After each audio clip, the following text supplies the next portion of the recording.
All right, 7 o'clock. How you doing? Have you been here before? Is this your first time? All right, excellent. Welcome. Is it your first time here at Kadampa Center?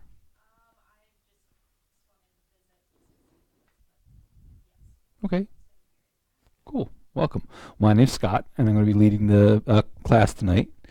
So this is session 5 of Meditation 101. So have you done any meditation before? Okay, great.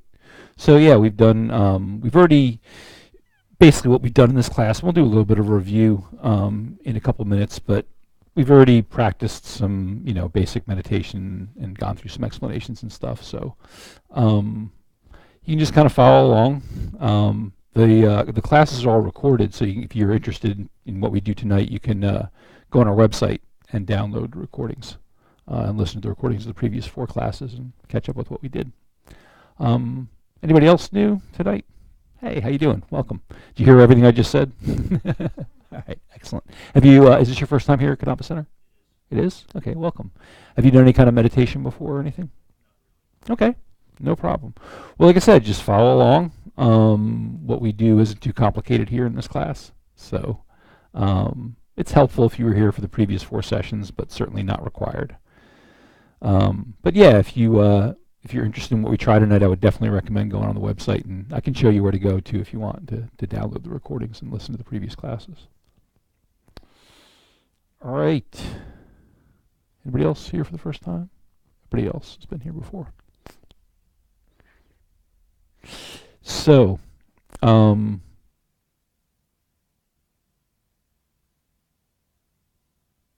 a couple of reminders just for the people who are here for the first time.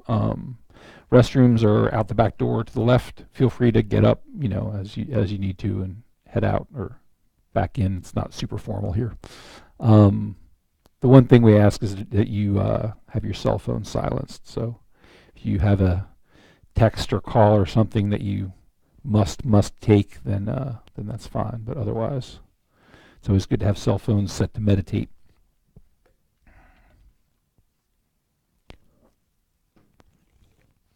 So how's everyone doing? How'd your week go? Short so far? Yeah, we're just getting started. It's Tuesday. Huh? Did everyone have a good Memorial Day weekend? Anybody do anything exciting? No? Cooking? That's fun. Eating? Yeah, that's fun. All right. Well, what we'll do is start with basic meditation. So if you're sitting on a chair, sit comfortably with your back straight. Yeah. Sure, yeah. Let's get a microphone. If you would just... Well, actually, if people are listening to the recording, then they won't be able to hear anything you're saying. That's why we use the microphone, because people do go back and listen to the recordings. So thank you for doing that. A couple of practical questions. One is, I've been starting my meditation with the alternate nostril breathing, and it seemed to me you told us which hand and which nostril to close, So would you mind repeating that? Sure. We'll do And that then I again. have another small one after. Okay. Well, we'll go ahead and do the 9-round breathing just to start things off today so that we can practice that again. And then do you have another question? Yes. We're working Could you use the... Sorry. We're working on things like keeping our back straight.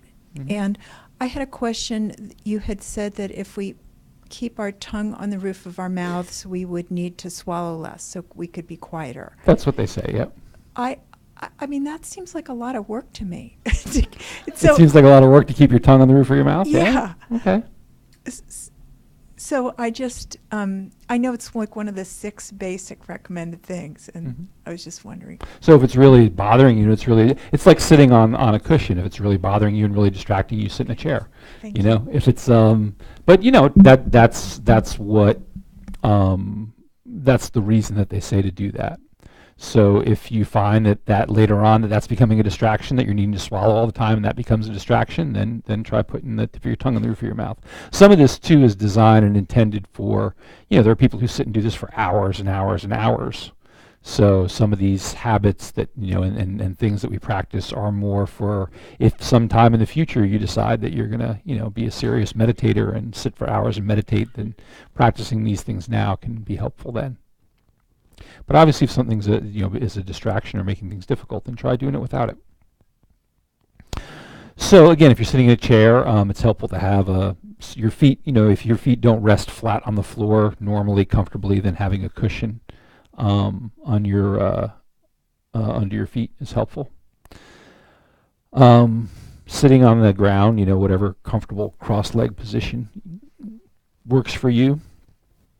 What I'm going to go through right now is just the what we call a 7-point meditation posture. So 7 specific things to think about in your body. So your legs are the first one.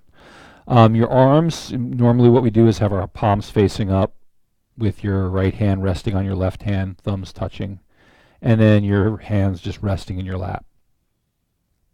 You do want your back straight, shoulders back a little bit. Not rigid, not stiff, but just in a nice, comfortable, upright position, feeling very supported by your spine. A couple things that help are, if you think about like being a marionette and you have a string coming out of the top of your head, lifting you up gently. That string lifting you up gently, keeping your spine straight.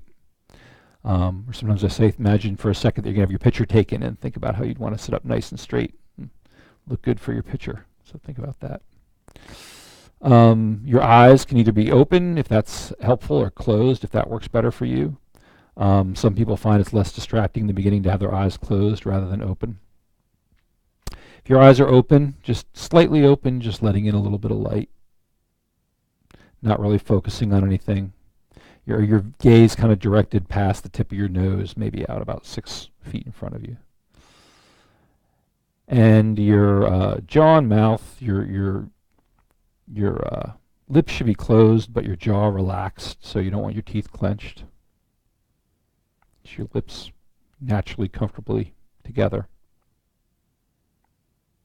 Jaw relaxed, so your teeth will be apart a little bit. And again, it helps. The recommendation is that you take the tip of your tongue and just gently touch the tip of your tongue against the roof of your mouth, just behind your upper teeth.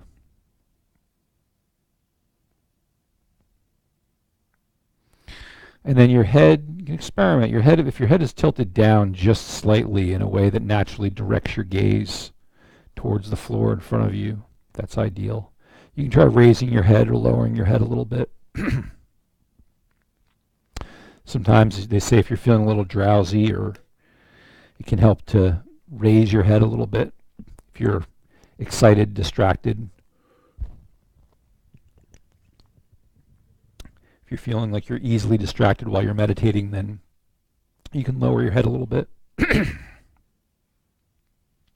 So those are the 7 points, the 7-point meditation posture. Your legs, your arms, your back, your eyes, your jaw and mouth, your tongue, your head.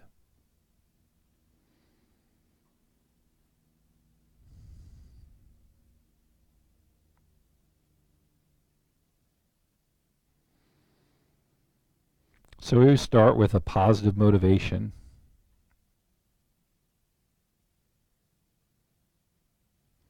So think about creating an altruistic motivation for the meditation session.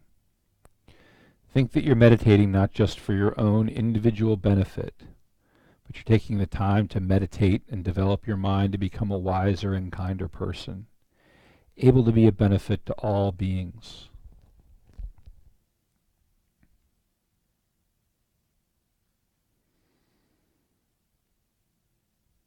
Just think for a moment, just for yourself, about your motivation, your reason for coming here.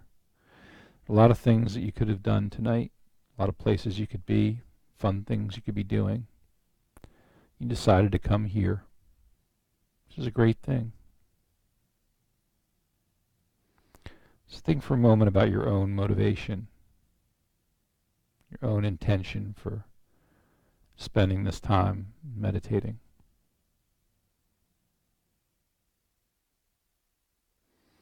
Try to expand that out.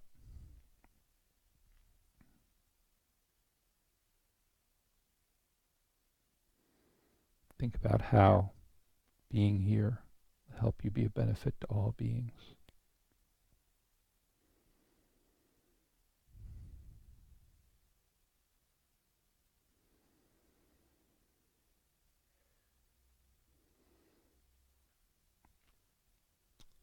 So if you want to try the 9-round breathing that we've been practicing, you start with your left hand and you take your ring finger and close your left nostril. Then you breathe in long, slow breath through your right nostril. Then you take the same finger, close off your right nostril, long, slow breath out of your left nostril. Again, closing off the left nostril, long, slow breath in through the right nostril. And closing off the right nostril, long, slow breath out.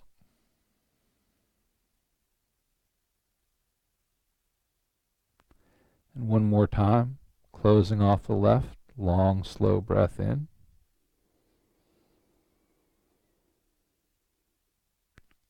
Closing off the right, long, slow breath out.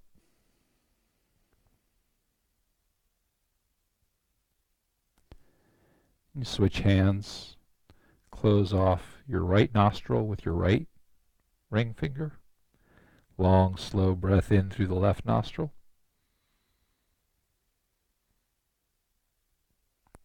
Close off the left nostril. Long, slow breath out through the right. Do that 2 more times.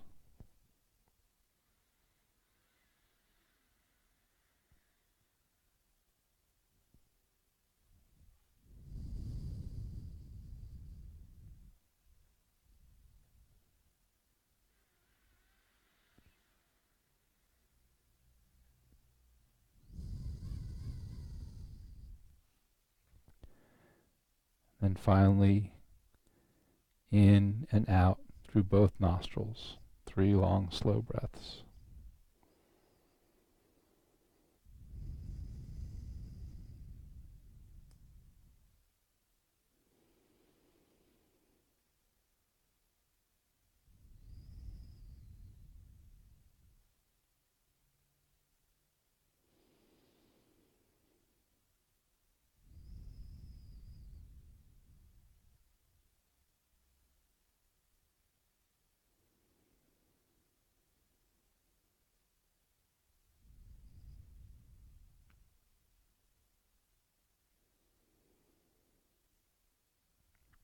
So we're going to do a few minutes of silent meditation. If you want, you can just place your attention at the tip of your nose. Watch your breathing. Just try to focus your attention on the breath right at the tip of your nose. As you inhale and exhale naturally through your nose.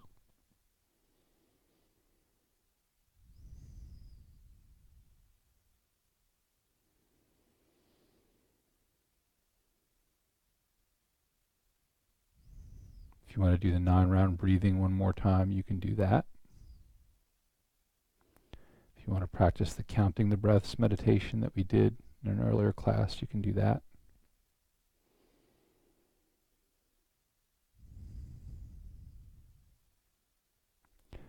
Or just sit and pay attention to your breathing as you breathe naturally out and in through your nose.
So visualize in the space above your head a sphere of white light, pure, transparent, and formless, somewhat smaller than the size of your head. Spend several minutes concentrating on the presence of the light. Don't worry if it doesn't appear sharply. It's enough to just feel it is there.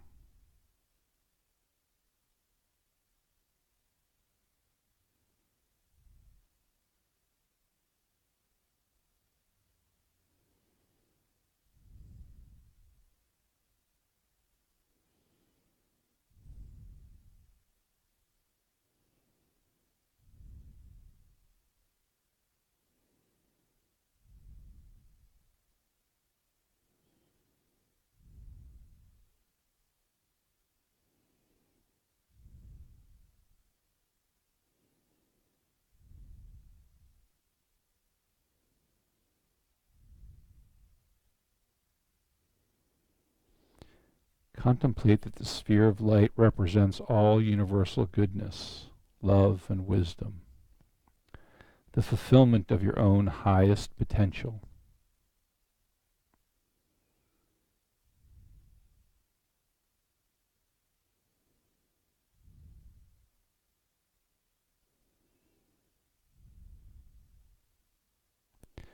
Then visualize that the ball of light decreases in size until it's a small, bright sphere about 1 inch in diameter.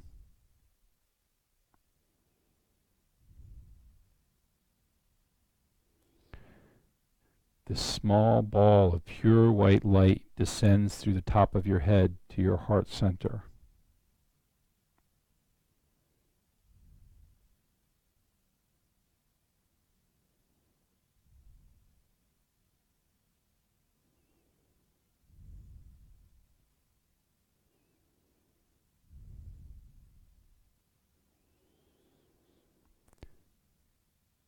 From there it begins to expand once more, slowly spreading to fill your entire body.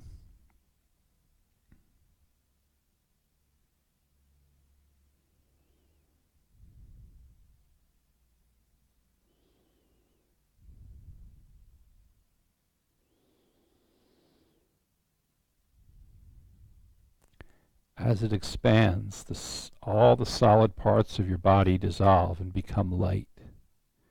Your organs, bones, blood vessels, tissue, and skin all become pure, formless white light.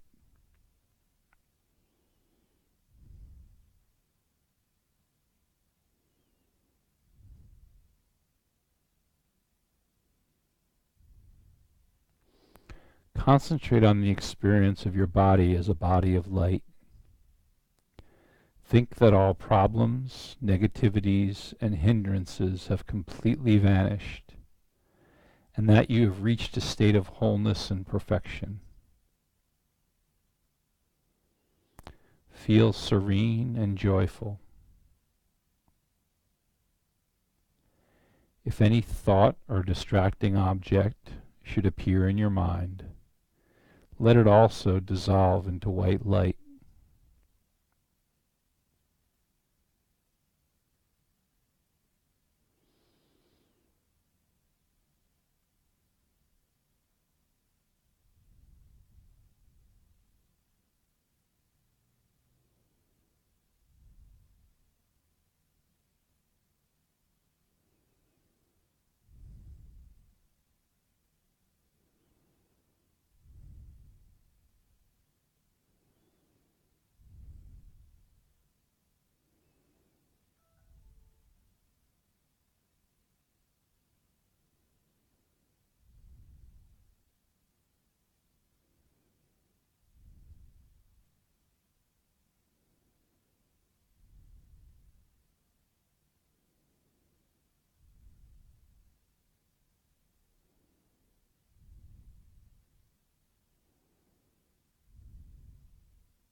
So we'll just continue this for another minute or two, thinking that all problems, negativities, and hindrances have completely vanished. Concentrating on the experience of your body as a body of light. Thinking that you've reached a state of wholeness and perfection. Feeling serene and joyful.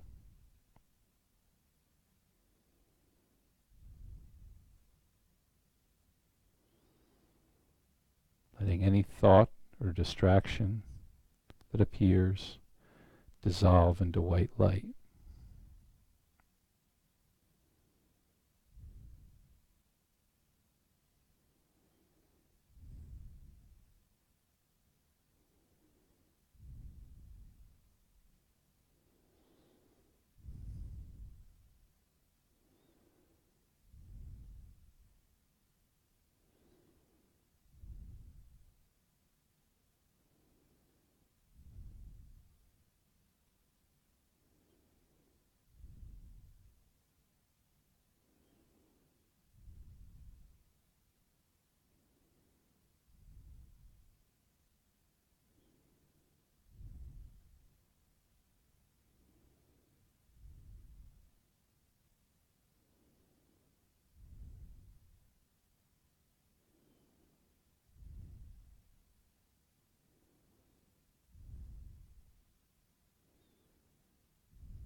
So as we bring the meditation to a close, dedicate your positive energy and insights,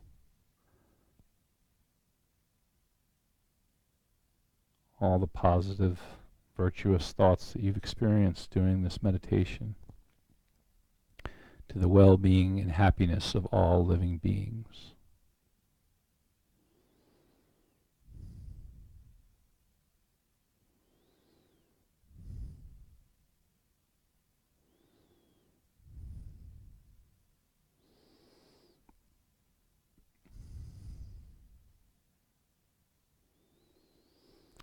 And when you're ready, relax your attention.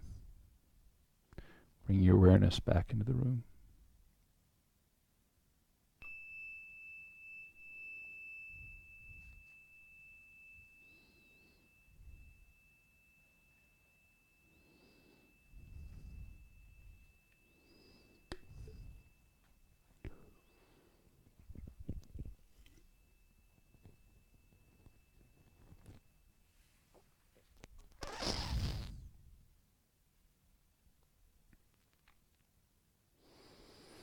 Does anybody have any comments, questions, thoughts? How'd that go? All right. Good.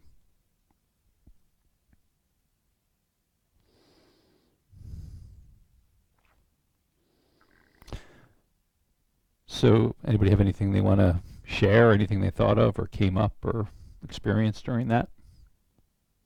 Anything in particular? It was just all right. Which is fine too.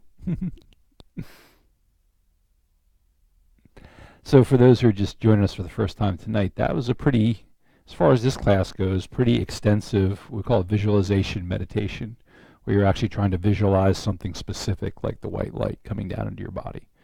A lot of the meditations we did, especially in the beginning, the first couple sessions were more what we call concentration meditations, where you're just doing things like focusing on your breath, sitting and focusing on the breath as it moves in and out through your nose, or counting the breaths, each breath in and out. And those are, sometimes that's all, those work perfectly for people, just doing the concentration meditations, just doing the breathing meditations. And those are great. There are people that do those for years and years and years and years and just trying to, We talk about sitting and trying to count your breaths. You breathe out, breathe in, you count one. You breathe it out, you breathe in, you count two. And there are people who spend years and try to count to 10 and see if you can count to 10 without becoming distracted at all. And there are people who spend years and years and years just trying to get to two, without ever having any distractions. Um, and the whole idea is, you're becoming more aware of your mind, more aware of how your mind works, of all the thoughts that are passing through our minds all the time. Um, how are things going during the week? Has anybody been doing a regular meditation practice, trying it a few times a week, finding some time? Good, good. Yep, even if it's just 5 minutes. 5 minutes. Geshe Gelik, our teacher, says that all the time. 5 minutes is fine. 5 minutes per day. In the beginning, it's often good to do more short meditation sessions. If you do 5 minutes, just 5 minutes at a time, maybe a couple times a day, rather than trying to sit for 25 minutes or 30 minutes. But work your way up if you want. Anybody find anything difficult? So that was a good question about the certain things that you're finding distracting and whether you want to try something different or not. That's okay. Um, did I answer your question about the 9-round breathing? Start with the left hand and close the left nostril, and then if you can get started, it's usually pretty easy to go from there. But the meditations we do here in class, if you're trying to remember how to do one specifically, they're in the handouts too, on the website. And if you have trouble finding anything on the website, like the recordings or the handouts, let me know. I can show you where they are. I have my laptop right here. I can show you where to find those if you want help finding those.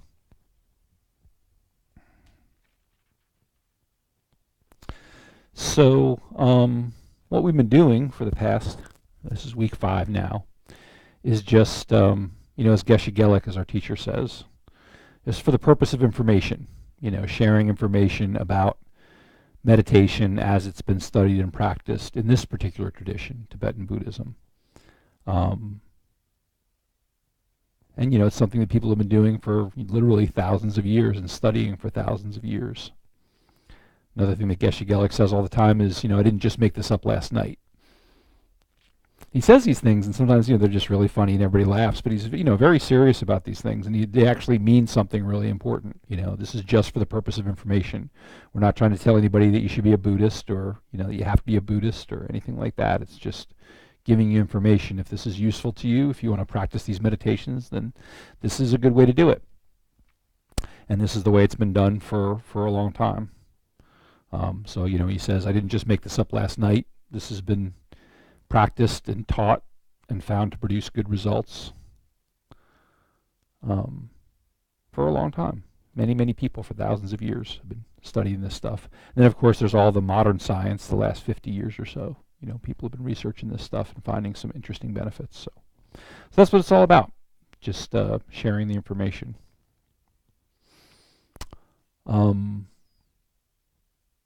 We've talked about different types of meditation, like concentration meditation, which is, or focus meditation. The idea is just to try to focus on one thing. And Susan, you had a really good question at the end of class. You were asking about, like, when you set your intention, is it okay to focus on one thing or set a specific? Was that what you were asking last week? Like, if I want to say, okay, I want to try to be a less angry person, or I want to try to be a more patient person, I want to try to be a more generous person, whatever it is. If there's a particular state of mind that you want to develop, is it good to, set that as your motivation? And I think what I said was, just based on what I've been told, is yeah, that's great. If you want to set a particular motivation, it can be good to do that for a particular meditation session. Think about a particular state of mind that you want to develop. But then also at the same time, and the two aren't mutually exclusive, you can also expand that out. Say I'm going to sit and do this meditation and try to make myself a more patient person. I really want to develop patience, become a more patient person so that I can be of more benefit to others, and expand it out like that. Do you then, during your practice, visualize all the different ways you can be a more patient person, or should you really just be focusing on concentrating?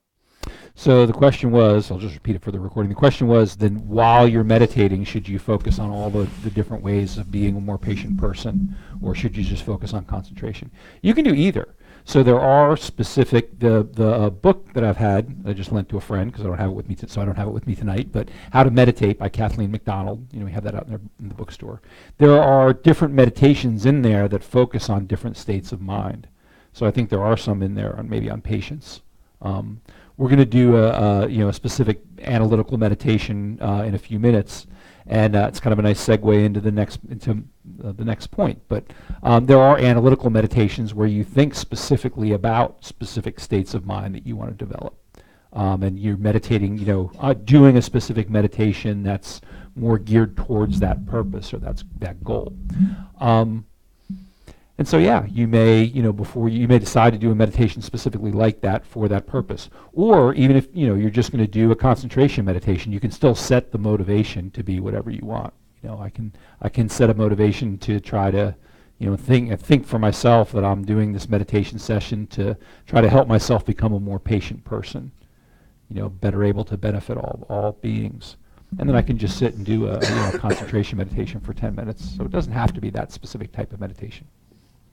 They're kind of two separate things. Because basically the idea is all the meditations that we do, they're all designed to be helpful in some way. And so, you're improving your mind. And so whatever specific goal you have or specific areas that you're trying to improve, also improving generally, helping yourself become more calm, less stressed, better able to focus can help with other things too. So when we talk about analytical meditations, we talked about just a moment ago about concentration meditation. So if you're just sitting and focusing on your breath or counting your breaths, there are concentration meditations where you focus on a specific object, like a statue, or it could be a flower, or statue of a Buddha, whatever you want to use. But trying to improve your ability just to focus on that one thing, on that point of concentration.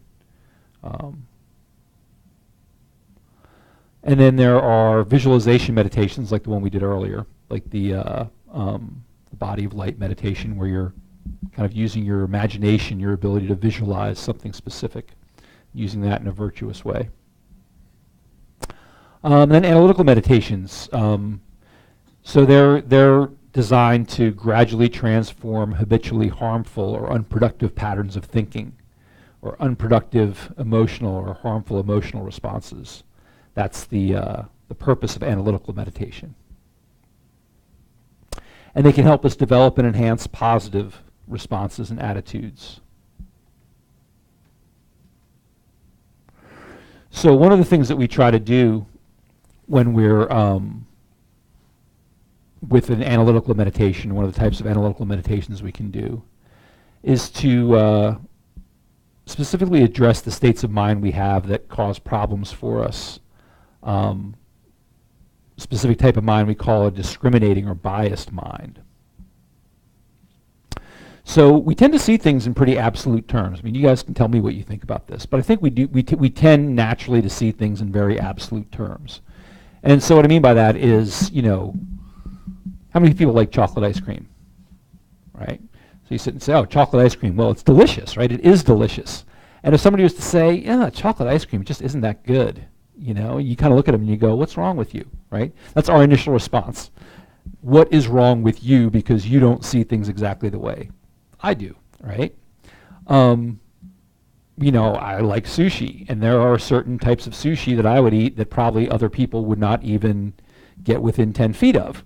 And so if you're one of those people who doesn't like that particular type of sushi or doesn't even want to look at it, you probably think there's something wrong with me, right? That would be your initial response.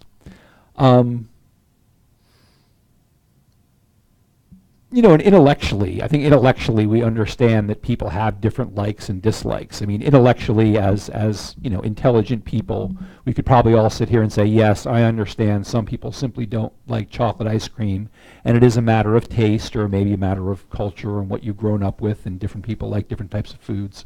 We can all intellectually understand that, yes, there are people who think that sushi is delicious, even that alien-looking thing there on the plate, and there's nothing wrong with them. Our intellect can process that there's nothing wrong with that person. It's just Different strokes for different folks, right? But that's not, intellectually maybe we can think of that, but that's not necessarily really deep down inside what our reaction is. There's still a little part of us that goes, there is something wrong with that person if they're going to eat that alien looking thing, There's something wrong with that person if they don't like chocolate ice cream. So that's what we mean by we do tend to think that things are very absolutely the way we perceive them, right? We don't often question the way we perceive things. It's like, well, that's the way I see it, so that's the way it is. And we have a hard time recognizing our biases as biases, right? We think that we're pretty accurate in the way we see things.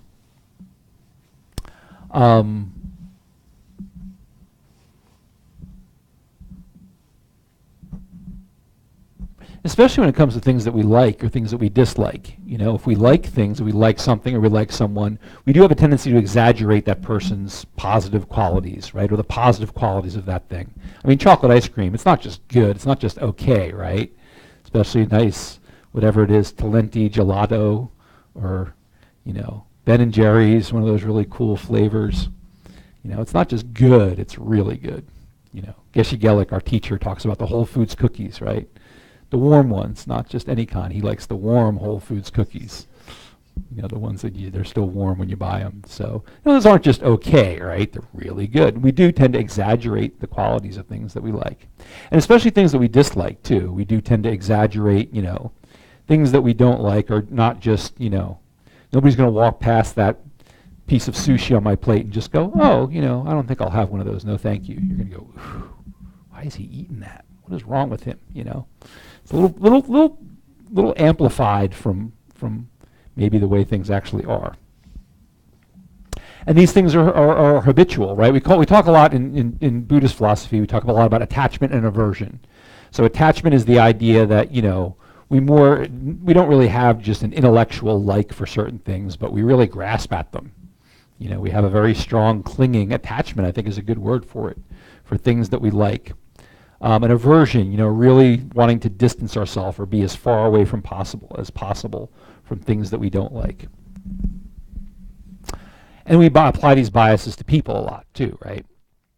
We do discriminate among friends and enemies and strangers. We kind of divide people into these categories. And a lot of it's just based on how these people treat us or how alike or different they are or we perceive them to be compared to us, right? We just have a natural tendency to do that. Certain people we see as friends, certain people we see as enemies, other people can have neutral attitudes towards strangers.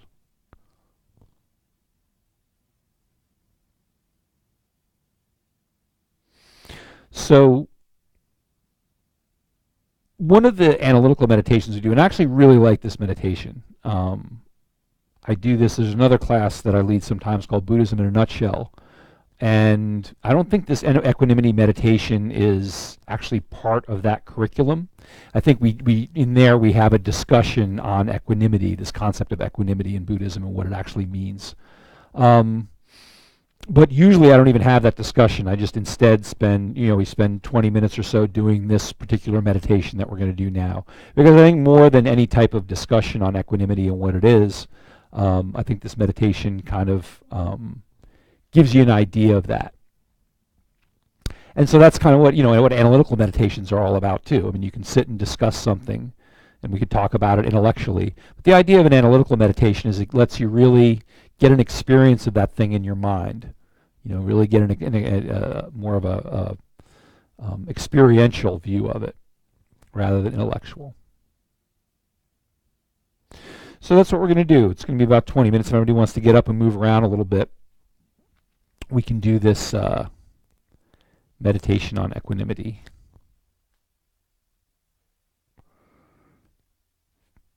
Get up, move around, stretch your legs a little bit before we sit down for 20 minutes or so.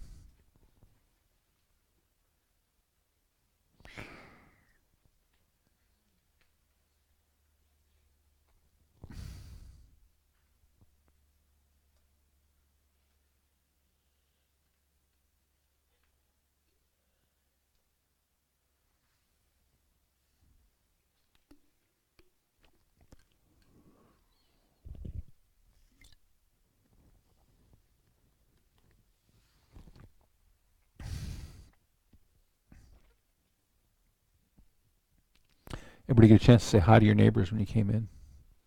I forgot to tell everybody to do that. So terrible.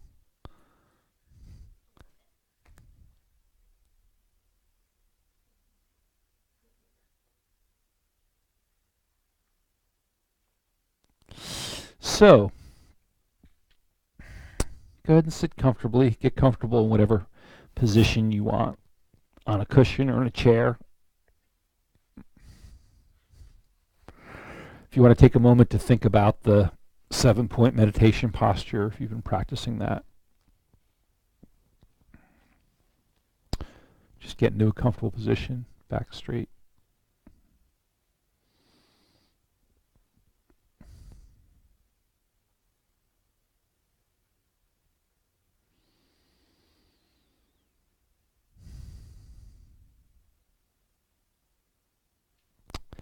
Take a moment to focus your attention on your breath.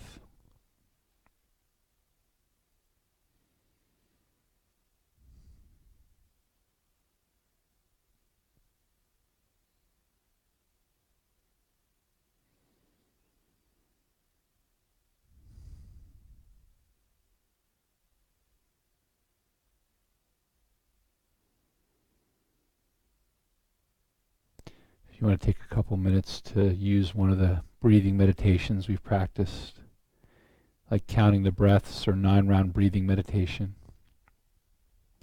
or just sit and breathe naturally and notice your breath. Observe your breath as it passes in and out through your nostrils, keeping your attention right at the tip of your nose.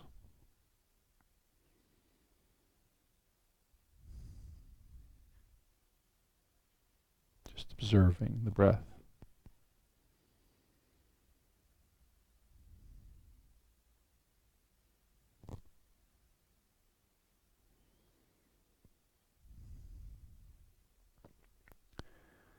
Just settling the mind into the moment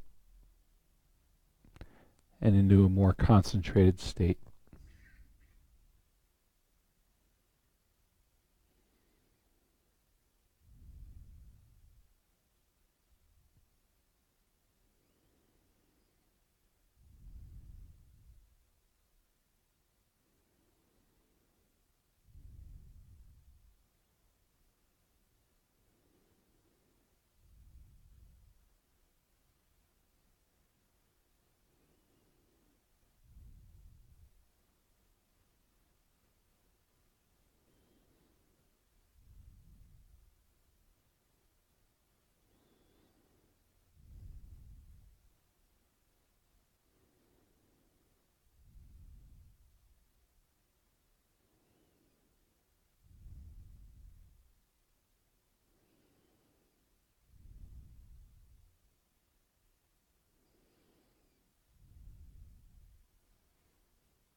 Let's generate the strong intention to do this meditation in order to overcome the self-centered bias that we have and judgments,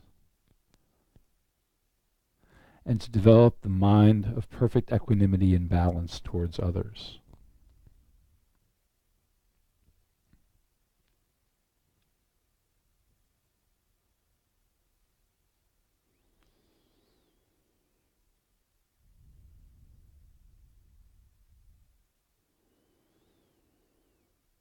So imagine in the space in front of you 3 people.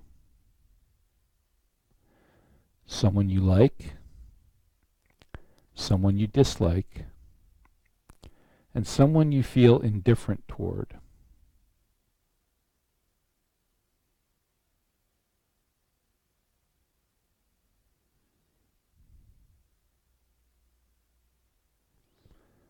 Imagine these 3 people sitting or standing in front of you. Keep these 3 images in your mind throughout the meditation.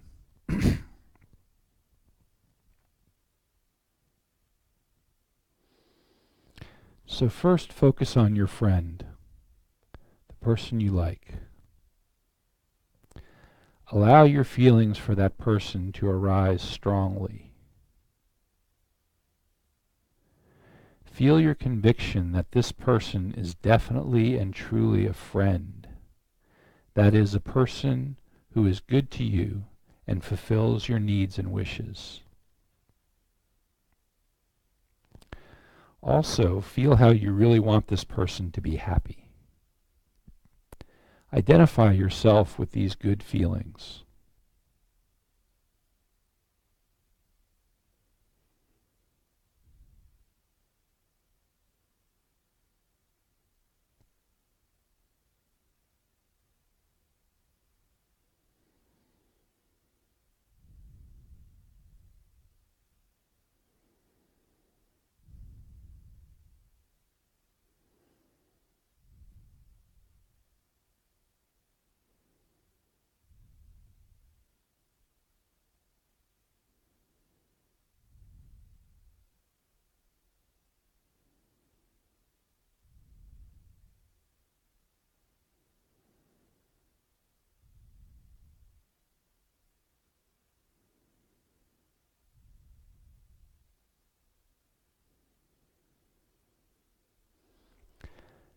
Now shift your attention to your enemy, the person you dislike and who is not kind to you, who does not satisfy your needs, the person who annoys you and makes you angry, who hurts you. Regard this person carefully. Look carefully at the feelings you have about this person.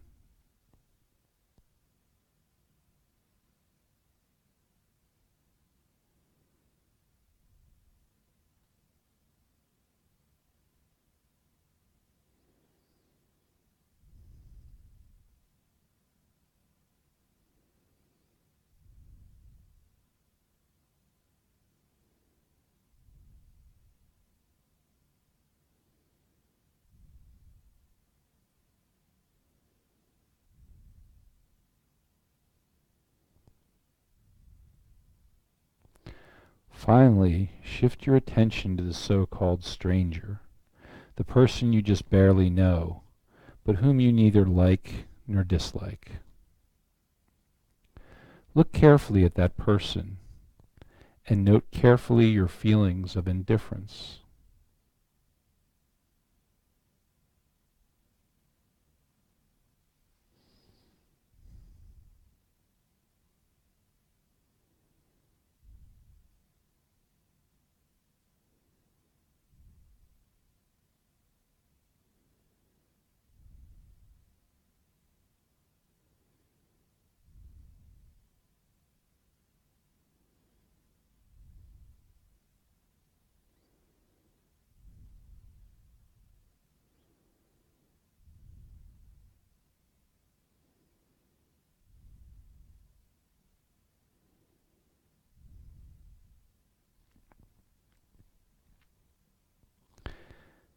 Consider and recognize that the nature of your relationships with each of these three people and the labels you have put on each of them are based solely on what they do or don't do for you at this point in time.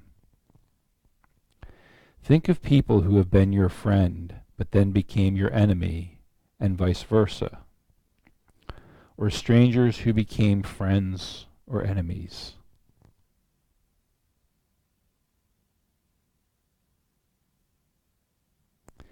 Each of these labels is temporary and impermanent, just what the situation is at the current time.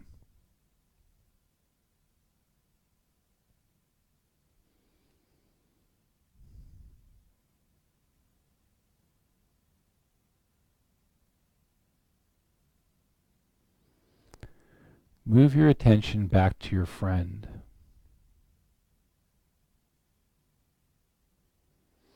Imagine a situation that would cause the friendship to end.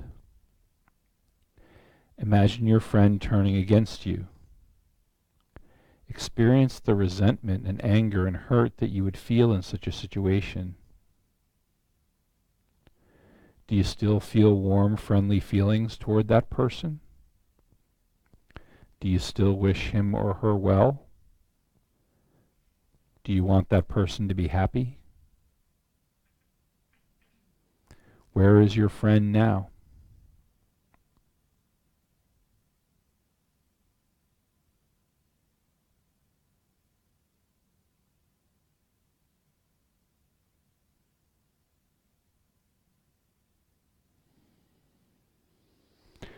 Remember that this person was not your friend before you were acquainted. Recognize how easily this person could cease to be your friend now, just as you have imagined.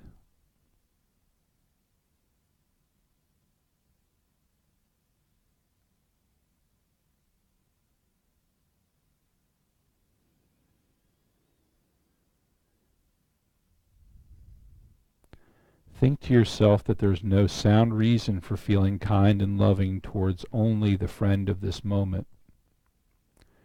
Relationships have changed in the past and will continue to change. Today's friend can become tomorrow's enemy.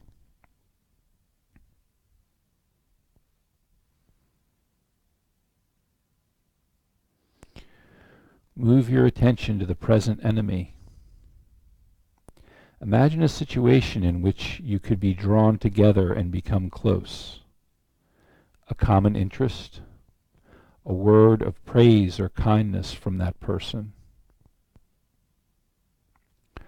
Look at that person and your feelings toward them very carefully. Are your feelings softening? Becoming warmer? You can learn to feel warmly toward your enemies. This has happened before and will happen again. Why do we hold so strongly to the concept that this person is definitely enemy?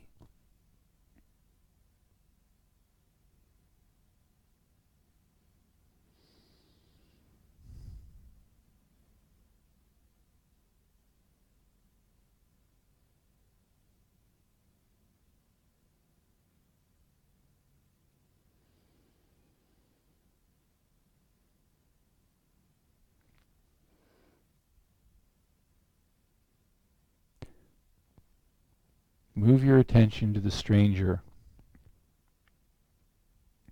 Imagine how one act of kindness or an act of anger from this person could immediately turn him or her into a friend or an enemy, respectively. There is no inherent definite stranger there. There is no sound reason for the feelings of indifference that we hold on to. Remember that your present friend and your present enemy were both strangers to you beforehand, and this enemy could become a friend or an enemy now. The stranger could become a friend or an enemy now.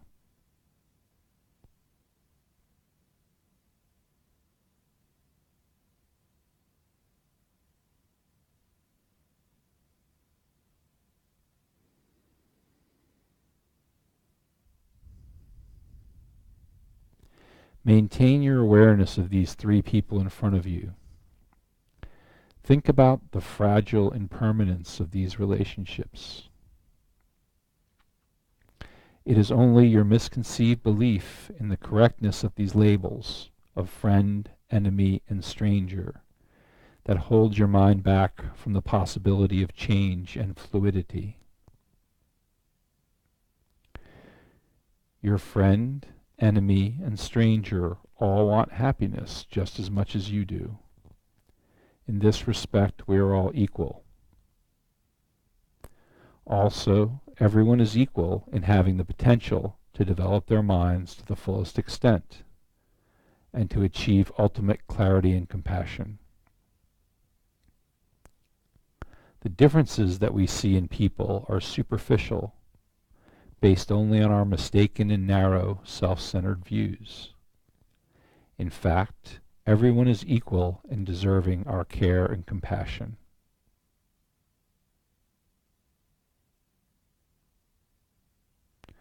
None of this means that we should not discriminate at all. On a practical level, our ability to distinguish between actions and individuals is necessary. Naturally, we feel closer to some people, and we're wise to keep our distance from others. This is not in any way contradictory to the meditation above. The point of the meditation is to develop equal concern, equal regard for everyone, for their well-being, whether they help or harm us at this point in time, and to see that the labels that we put on others are often arbitrary, mistaken, and very changeable.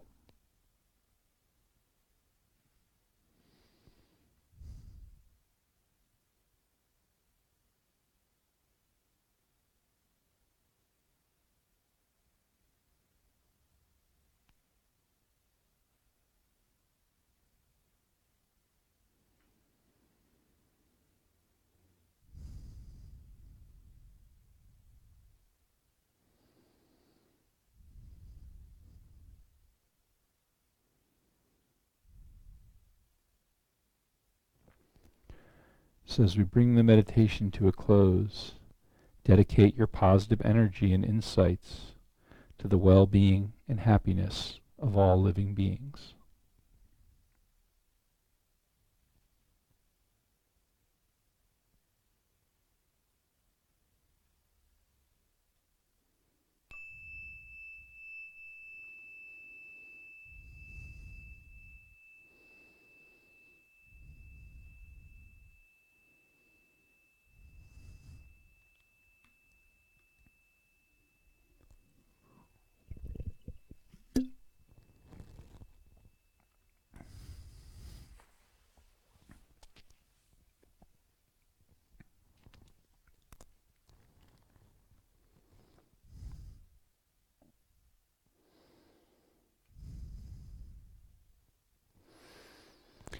Does anybody have any thoughts about that one?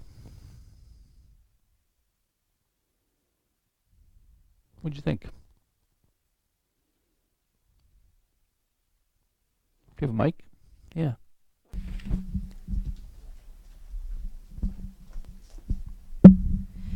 For me, it was a really good exercise for my mind. It was a really good, just the ideas of attachment and aversion are pretty heavy duty. And I just found that although often I cannot act on my impulses, inside, they're there. Mm-hmm. So it was nice to think of even releasing them on the inside. Mm-hmm. Excellent. Anybody else? Has anybody ever had that experience of having somebody that you really didn't like and then getting to know them better and really changing your opinion about them? Has anybody experienced that? Have you had that? Yeah. Mike, can we have the microphone? Oh.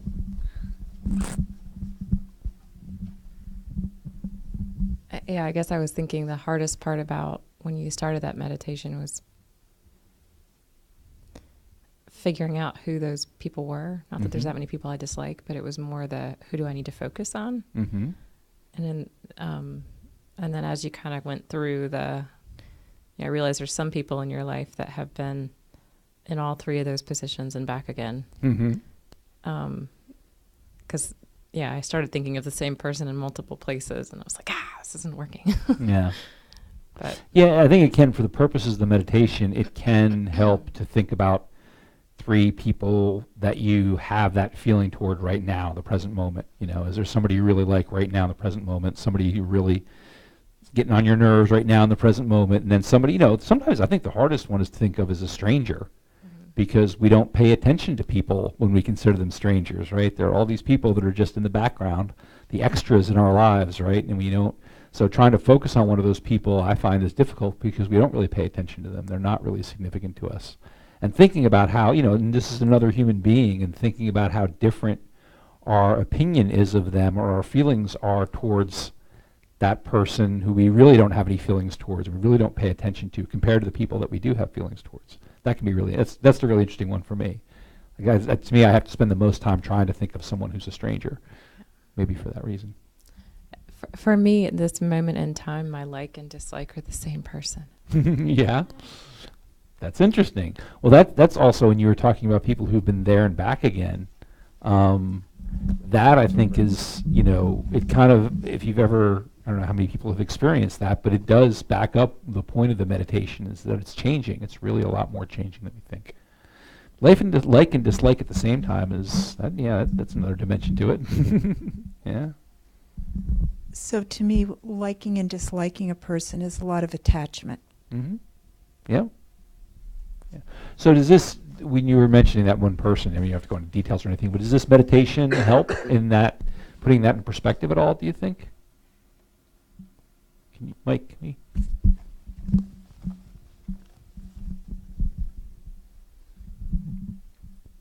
Or does that just make it complicated? No, I mean, it does from the temporary perspective. Mm-hmm. But there's obviously a part that you want to be temporary and a part that you don't want to be temporary. So I think figuring out where you really are Mm-hmm.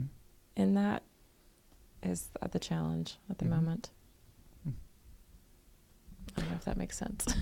Well, I don't know. What do you mean by part that you want to be temporary and part that you don't want to Well, be you want temporary? the what you dislike. That's the part that you want to be temporary. You hope Mhm. is temporary, and then all the things that you like about that person are what's real. And I realize it's transient because of your piece, Mm-hmm. but trying to figure out where the bulk of that reality lies. I don't Mhm. know if that's No, that is exactly what it's about, is trying to figure out what your piece is in the whole thing and what you're Right. bringing to the table, I mean, because I mean, that's kind of the whole point of it, is realizing how we all have filters that we're dealing with. We all have our own perspectives and biases that impact the way we view other people. Yeah, did you have?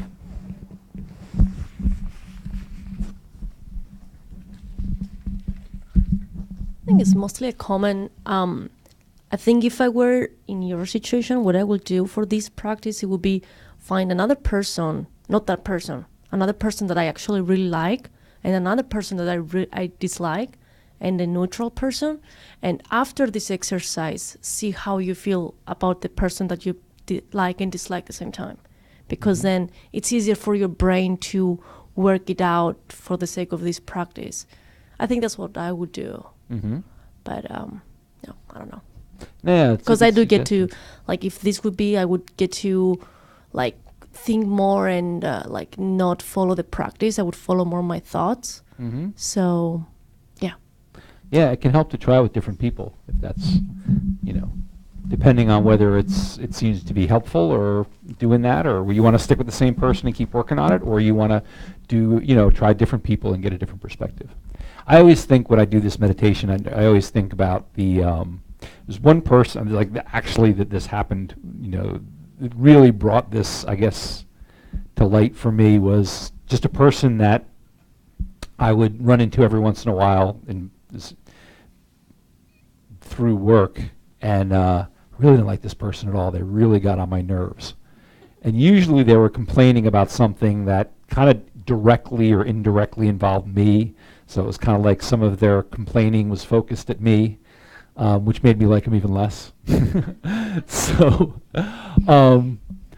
so just somebody who really got on my nerves, and they were really picky about certain things. It's like, come on, are you really like that picky about that? Does that really matter, that little detail?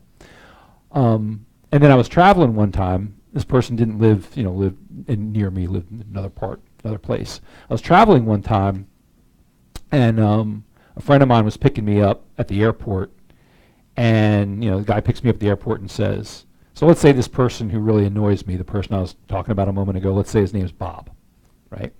So my friend Joe picks me up at the airport and goes, hey, guess where we're going? We're going to Bob's house. Because Joe was friends with Bob, and I was like, oh, nice. I didn't want to bring up the whole drama. So we go over there and we're hanging out with Bob and just talking for a while. And this is the first time I ever really got to sit down and talk to him, just, social, just sit and talk. And I found out that I really liked him. just hanging out. We had some dinner together, ordered some Chinese food, and hung out that whole night. And it was funny because after getting to know him better and talking to him for a while, the same thing that used to annoy me, how really picky and meticulous he was about certain things, just this whole conversation we had, I really started respecting that, like how really detail-oriented he was and very, serious about this thing that we were talking about, and how sincere and seriously he took it. So it was just interesting. And this is, this is quite a while before I ever came here to Kadampa Center and ever did this the first time. But it was just interesting to have that real life experience of a complete shift in my attitude towards somebody. And when I step back and look at it, person didn't change. The person that I liked, the Bob that I liked, was the same as the Bob that I didn't like. It was, my attitude, my perspective, my lens that I was looking through that changed. So I think there are, certainly the one I think we can all relate to, if you think about it a little bit, is the fact that, somebody you may really like at one point was a stranger. At one point, you didn't know this person at all. Maybe it's your best friend from school, and maybe you can think back and remember your best friend from high school, or your best friend from college or something, and you think back and remember the first time you met this person, the first time you walked into class, and there they were sitting in another chair, and you didn't know that person. They were just another kid in the class, Or in high school or college, the first time you met this person at a party, they were just another person there at the party, and yet we grow really close to these people. So it does change. Our feelings, our views on people do change. And again, the point is that if you realize that they're fluid this way and they're changing this way, that the point of the meditation is because we do really, especially, it's attachment and aversion, and they're kind of two sides of the same coin. We get we cling on to these people that we like, and we want them to be close to us, we want them to be around, we want to spend time with them, and we really want to be far away from the people that we don't like. Probably a few people right now we could all think of that we would like to send to another planet if we could, right? And be as far away as possible from those people. But then a lot of that causes discomfort for us. It's the discomfort of being around. The aversion is the discomfort of being around the people or having to interact or even hear about the people that we don't like. And even attachment, we don't necessarily think of it as a bad thing until you're separated from that person or until that person acts in a way that you don't like. And then the attachment all of a sudden isn't that great of a thing sometimes. So just lessening it up a little bit so that we're not so it's not pulling the strings. We're not the puppets, and attachment and aversion and our feelings towards those people we like and don't like. That's not pulling the strings as much as it so often does. That's the point. And it's not to say, like we said at the end, it's not to say that you shouldn't. There are people you should avoid, and there are people maybe that you need to look at their actions and realize that their actions are not really the best. Maybe not the best for you, maybe not the best for them, or whatever. And of course, it's natural to feel closer to some people. There are people in our lives that we are going to feel closer to. But just thinking about these, doing a meditation like this and really analyzing those feelings and realizing that they can change and they do change. Maybe you have a little more control over them and are not quite having your buttons pushed as easily.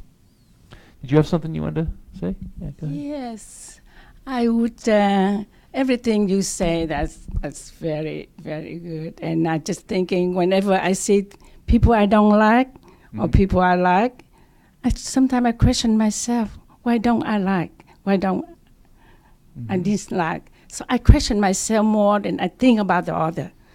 So that help, So Yeah. that's what that helped me, I don't judge people. Sometimes we human, we judge people when we like, we don't. But say, why? Why didn't we like them? What's the reason? Just like you say before, some people like chocolate, ice cream chocolate. Some people don't. And before we know people we love, people we don't love, they are the same. Yes, so it's great. So. Yeah, why is a great question. It's not like sitting and doing this meditation for 20 minutes is suddenly going to change your reactions to people. We're all going to walk out in the world tonight and tomorrow and next week and encounter people and like them and not like them. And there are people that we're going to be indifferent towards. There's still going to be the strangers out there in the world. But every once in a while, if you stop and ask why, that's a great question. Why? Why don't I like this person? Why do I feel so attached to this person? Why do I look at so many people I'm surrounded by and they're just strangers? They're just the people in the background. And if you can develop more, and the purpose is, again, if you can develop more just a little more compassion for those people, a little more concern for their well-being, little more understanding that we all want the same thing to some degree. We all want to be happy, and we all have potential to improve ourselves. You know, whether we're exercising it immediately in the moment or not, we all have that potential. Anything else? Any other thoughts? Comments? Yeah.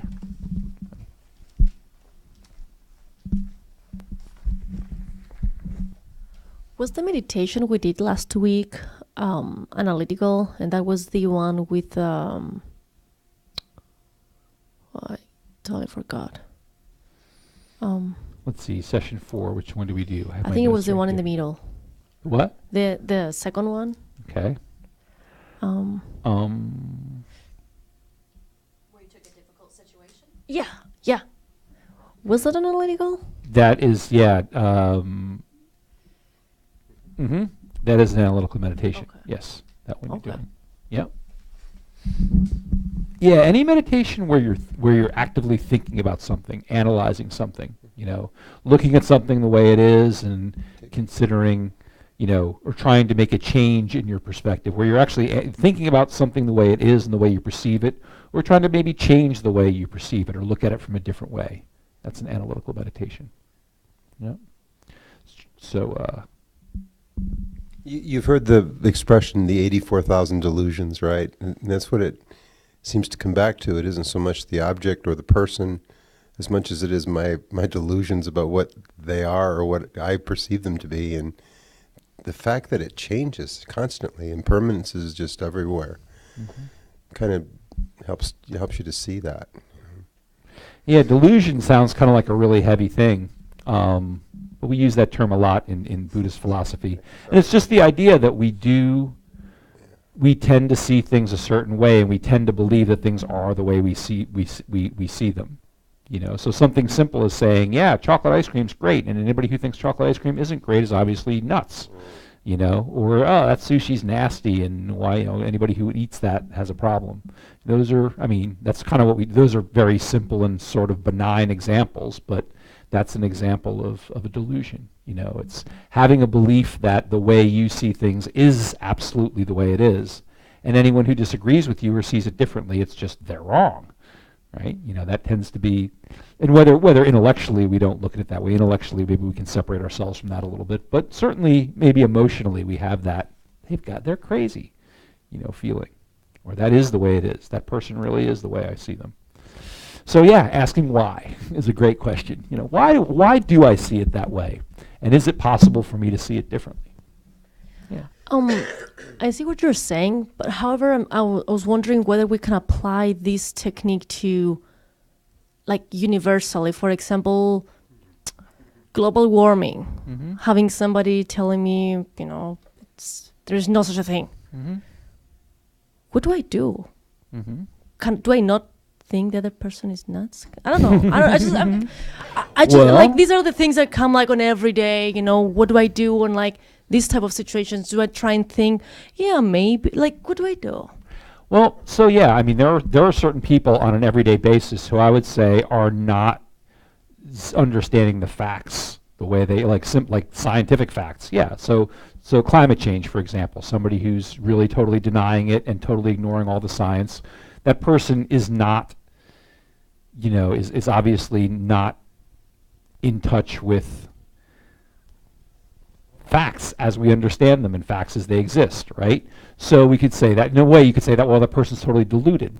But what I think is helpful is if you recognize, or for me, I'm going to speak for myself, right? If I recognize some of the ways that I'm a little delusional, right, in my own way, right, my reactions towards certain things, my reactions towards certain people, maybe what that lets me do is understand that person a little better, right? And it might not change the way, you know, if I had a friend, I don't have any friends who are this way right now that I can think of, but if I had a friend who was constantly like getting in my face about climate change and saying, or whatever, some kind of issue, and totally, you know, I disagreed with their opinion on it, and I felt like it was useful to be in a conversation with them about it. Maybe instead of just thinking, they're crazy and there's something wrong with them, maybe if I kind of am a little bit more aware of my own delusions and, have a little bit more in touch with that, maybe I can talk to them in a more productive way, right? So the idea is you're not like just going to say, oh yeah, everything's okay. Oh, it's totally fine if that person believes that, because we're all deluded, right? But the idea is maybe the more that you understand someone, the more you can find ways to communicate effectively with them. Because what we do a lot is we just retreat back to our own sides of the room and shout across the room at each other. There's a lot of that going on in the world. And we kind of forget that we're all, in a lot of ways, the same. We forget how similar we are to each other and how we're all kind of struggling with the same stuff. So I think remembering, and that's kind of the purpose of some of these meditations, is remembering some of that stuff. Remembering what we have in common, remembering that we all, in our own way, want to be happy. We all want to avoid suffering. We all like to be right. We all like to be helpful, right? Remember, I think we talked about that a week or two ago. Do we think that everybody to some degree wants to benefit others? We talked about that a little bit. And the people who have these crazy ideas and get on the internet and Facebook and stuff and argue with you about them or whatever, you'll go and you go, wow, I don't believe people believe that. It's just unfathomable to me that people actually believe that. But again, if you think about why do people believe some of these things, and why do people get so passionate and so closed-minded about some of these things? It's because I think, maybe not always universally, but certainly some of these people, it's because they think it's important. And they think that their view is right and the people who disagree with them are wrong, and they think it's important to promote their view, that that's what's going to help the world. People have reasons. They may be wrong, and they may be very deluded. They may be very, down a garden path, as Venerable Rabina says sometimes, right? But the idea is a lot of people get very passionate about these things because it's important to them, and they think that they're doing the right thing. So the more we understand that, the more rather than just seeing this as some crazy person, but the more we try to understand why people are the way they are, maybe we can do a little more to help each other and to solve problems rather than just, shouting at each other from opposite sides of the room. So it's a step, and doesn't mean you're going to go and totally embrace another person's view or agree with them. It doesn't mean you can't debate. I mean, it's very interesting in the Tibetan tradition when they get into debate. And they do like really serious debate. If you ever start talking to one of the monks and they disagree with you, and they start debating with you, and they're very, they're not being mean, but they're very, very precise in the way they will debate something with you. And you can kind of see when they're getting into that frame of mind that, you better bring your lunch and you better know what you're talking about, because they're very good at it. So you can be very good at debating someone, but you can be very clear and precise in the way you do it. But if it's coming from a place of compassion, and coming from a place of really wanting to understand and really knowing that we all are in certain ways all the same and we all want the same things, it changes the way you go about it. And it changes, and more importantly, it changes our own feelings. If you can have a little bit of compassion towards someone and you can approach them from a standpoint of, wanting a positive outcome rather than just, oh, this person drives me crazy and I just want to shake them. It's who's going to feel better. You're going to feel better about it, right? It's changing our own feelings about things. Because we do tend to go into situations, even if our intentions are good, sometimes that, negative feeling is there. So the more we can push that away a little bit, the better. I don't know if that helps explain that or not, but it was a good question. So that was just. So what are you going to say to the person that doesn't believe in science now? Doesn't believe in global warming? Yeah. Yeah. So you may not be right, but you're sure. I don't know where to go with that. Well, you don't always have to know, too. That's another important thing, right? We don't always have to have all the answers, right? Just like I'm saying, you don't have to necessarily, and I don't think anybody probably in this room, just on the basis of a 15-minute meditation or 20-minute meditation, is suddenly going to go out and react totally differently to everybody in the world right now, right? Sometimes that's what we want. We like to think that, I just want to change things and I want to do things perfectly and, I want to go Google it and have all the answers. But life doesn't work that way. It's practice. Everything that we do, everything we've talked about, it's all about practice. It's all about piece by piece, step by step, day by day, working in the direction you want to go, and not necessarily about just immediately changing anything. That's hard to do. Habits. We have habits of mind, and habits are hard to change. But anybody else have a question? I don't know if somebody else raised. Yeah. I chose not to talk the other sessions I could come to, but Mhm. I decided I would talk this time. Okay, But excellent. Good. I feel like when you mentioned the word feelings, Mhm. that is what I've worked with in myself to try to stay neutral. And the thing that zaps me into accepting somebody else is thinking that what I don't like in them is probably something about me. Mhm. Like if I think that person's pretty bossy, you know, Mhm. guess what? It could be me. Mhm. So for me, it's the feelings, and one of the things for me with meditation, a meditation I read quite some time ago, was that feelings are like weather systems. They come and they go. Mhm.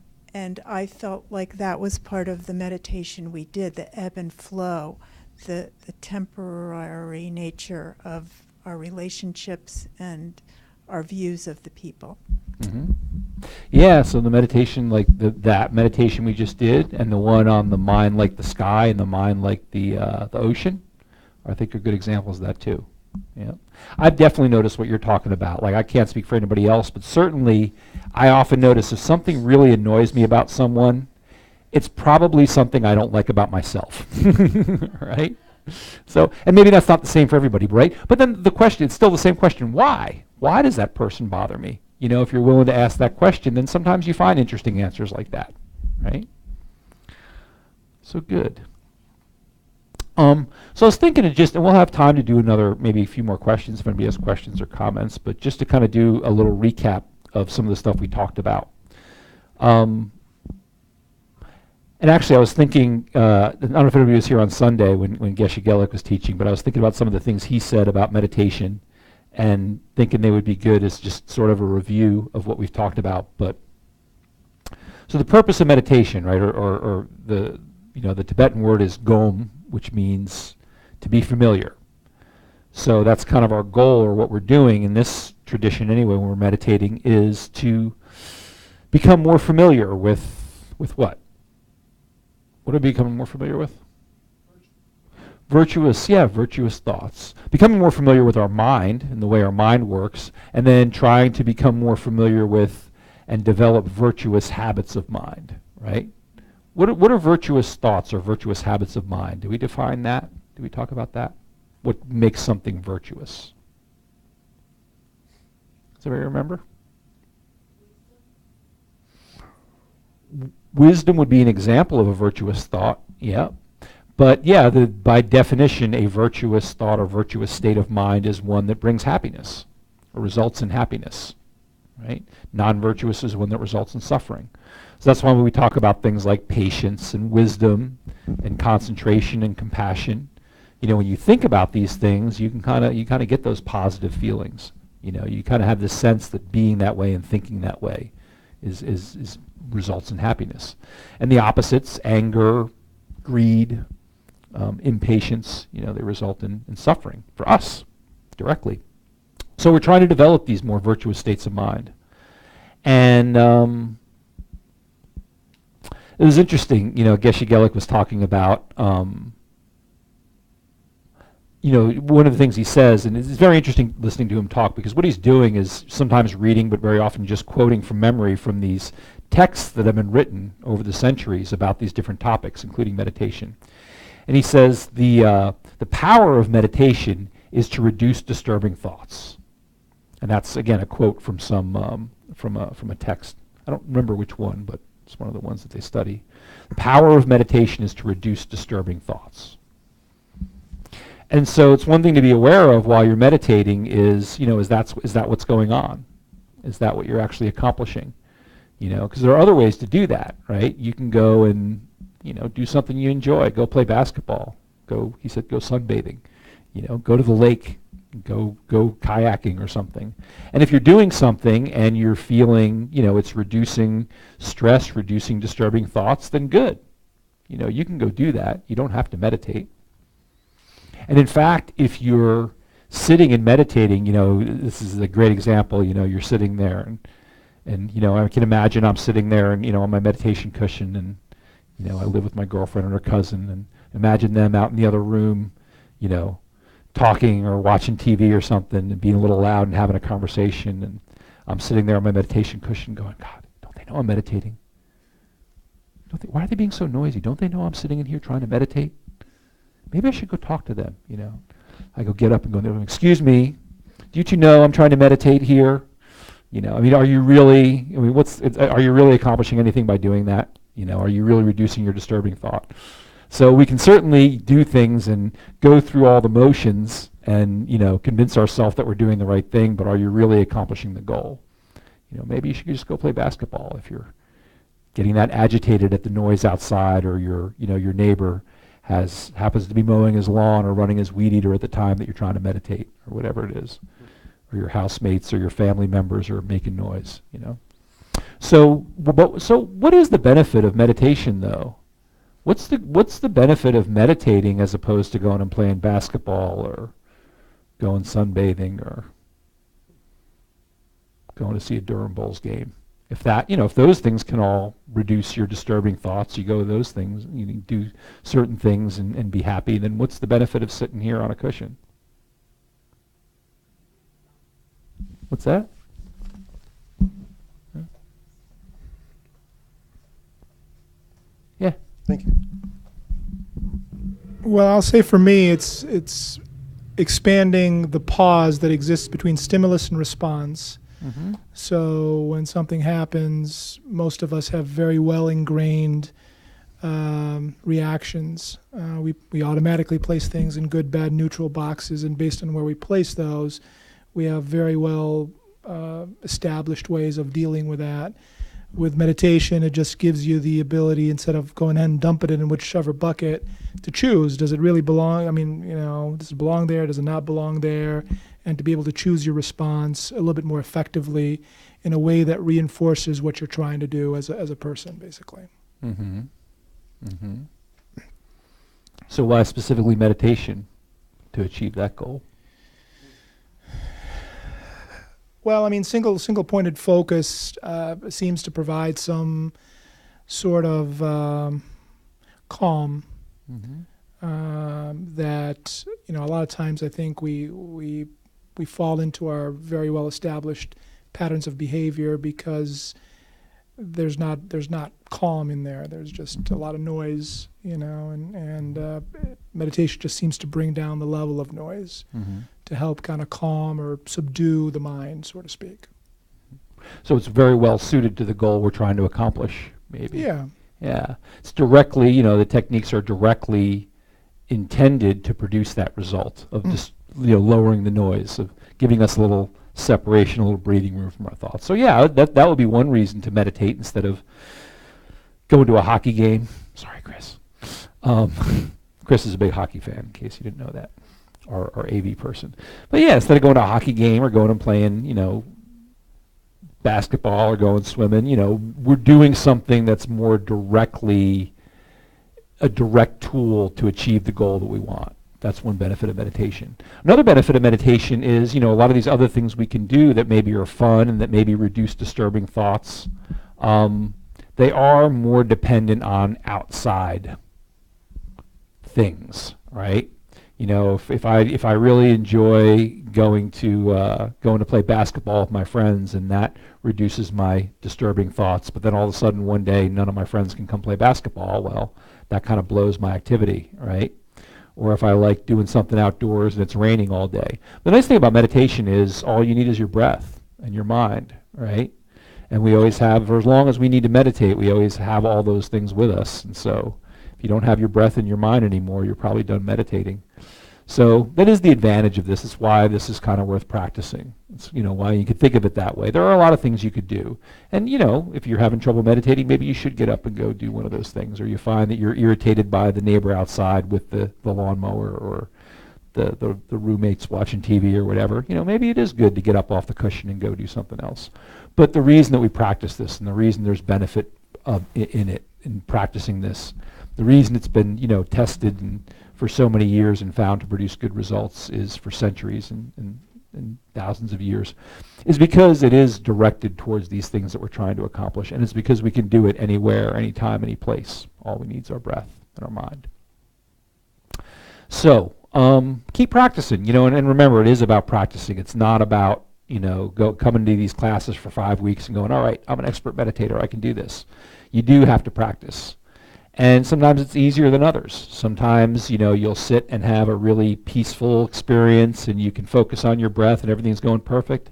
And then the next day you sit down and your mind's going a million different places, but you keep doing it, right? You keep doing it. And you get a little better over time. So if you do want to continue, did you have a question, Susan, or comment? Okay. If you do want to keep doing this, there are ways to keep doing this at Kadampa Center.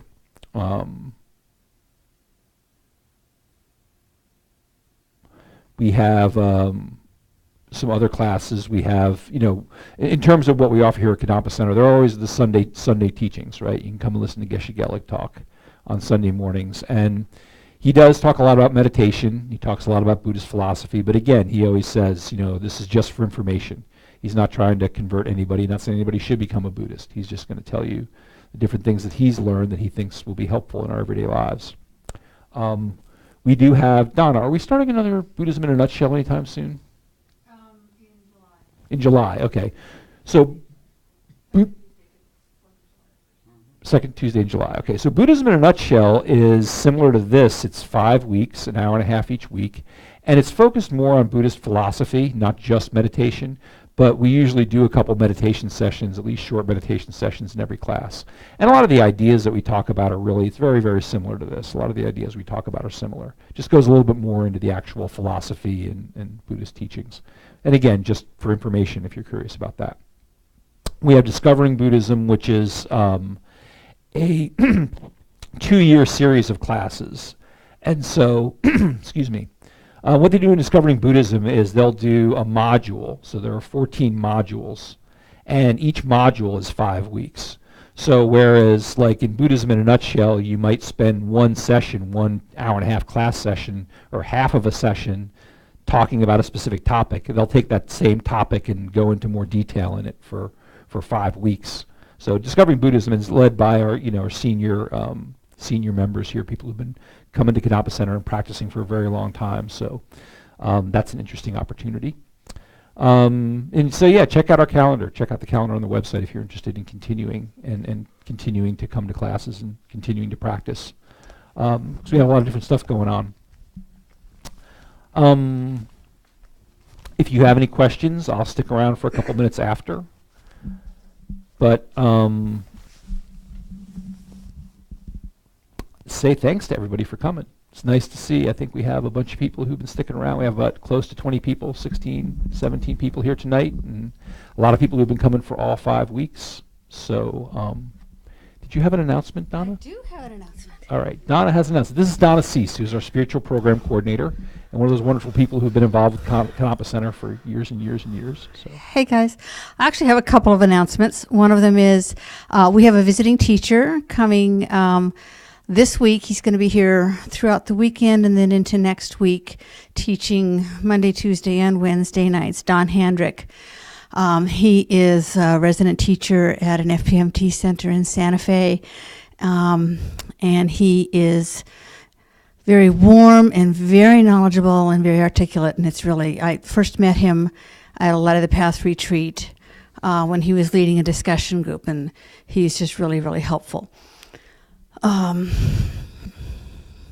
that's my one announcement. The other thing is, I don't know if y'all talked at all about karma in this class, but probably not because it's a meditation class, but karma is action. It's sort of the principle of what goes around comes around. And we feel these teachings are really precious and really important. And so one of the ways that we create the karmic cause to continue to have teachings available is to show our appreciation to our teachers by supporting them.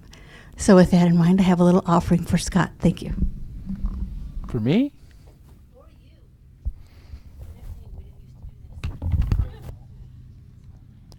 Yeah, thank you, Scott, for leading the class. You're welcome. Thank you, Scott.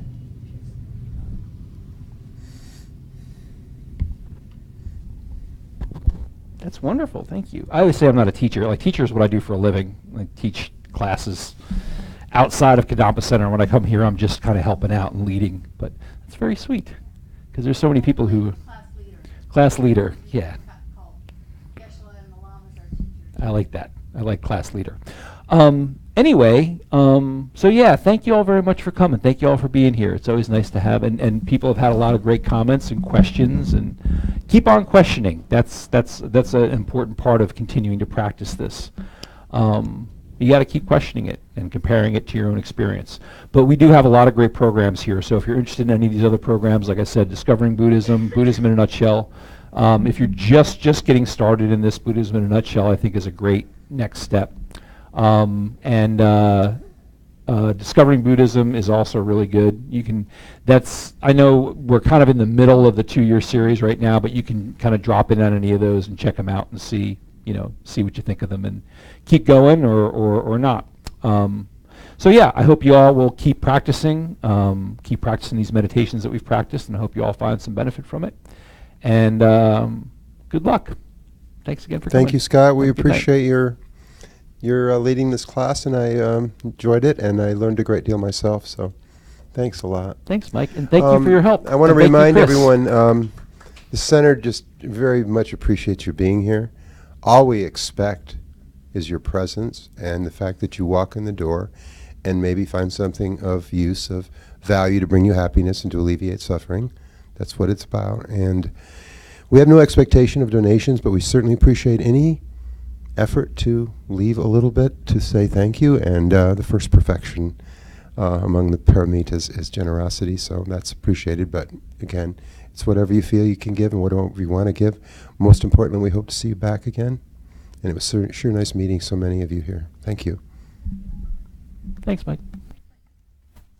All right, have a good night, everybody.